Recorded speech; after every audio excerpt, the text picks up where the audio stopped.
अच्छा ये बताओ, वो बुशरा के लिए मायो वगैरह की शॉपिंग करनी थी, वो की? नहीं, वो अम्मा कह रही थी कि वो खुद कर लेंगी। व्हाट? वो कह रही थी कि वो खुद कर लेंगी। उन्होंने कहा और तुमने सुन लिया? जानती हो ना उनकी चॉइस और टेस्ट कितना बुरा है। वो खाला, वो सूटकेस तो बहुत भारी होता है और मैं कैसे उसे उतार सकती हूँ? ए बहन, सूटकेस है, तेरी अम्मा का जनाजा नहीं है जो भारी होगा नहीं उठा सकती। कैसी बातें करी बच्चों, अब अल्लाह ना करे मेरी अम्मा को कुछ हो।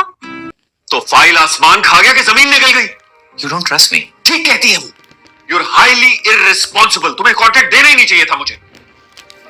लेकिन भाई जितना मुझे just keep quiet, okay? Keep quiet.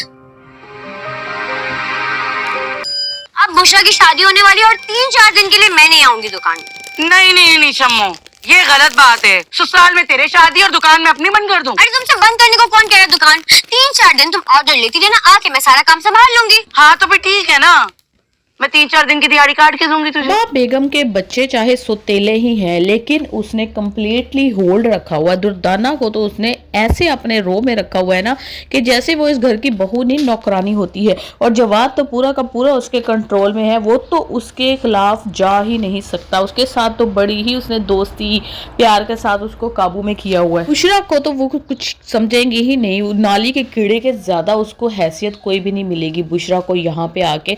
और ये इनको पहले भी अंदाजा हो जाना चाहिए था, जिस किस्म का सबा का रवैया है उनके साथ, इस कदर नफरत आमेज रवैया है, उसके बावजूद ये उससे शादी करने के लिए मर रही है फवाद के साथ। फवाद की अपनी कोई हैसियत नहीं है, शादी से पहले ही जवाद ने उसको जलील करना शुरू कर दिया है ऑफिस में कि तुम तो बिल्कुल इररिस्पॉन्सिबल हो, और बाद में भी उसको वो ये बातें बहुत ही ज्यादा सुनाएगा, उसको भी और जाहिर है इनडायरेक्टली बुशरा को भी। शम्मो भी बेचारी एक जॉबलेस बंदे के हाथों जलील हो रही है, खुद भी वो किसी काम काज की नहीं है, बस अपनी माँ के साथ ही धोबियों का काम करवाती थी।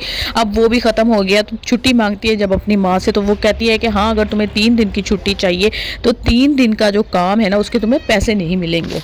और बज्जो तो ऐसी कोई बेलगाम घोड़ी है ना कि जिस पे कभी किसी ने लगाम लगाई ही नहीं, और ना ही उसकी जुबान पे कुछ लगाम लगाई जा सकती है। इस कदर बदतमीज है। जब शम्मो उससे कहती है, अपनी सास से कहती है कि जो आप ब्रीफकेस उतारने के लिए कह रही है वो तो बड़ा भारी है, तो कहती है कि तुम्हारी माँ की लाश नहीं है, वो ब्रीफकेस है।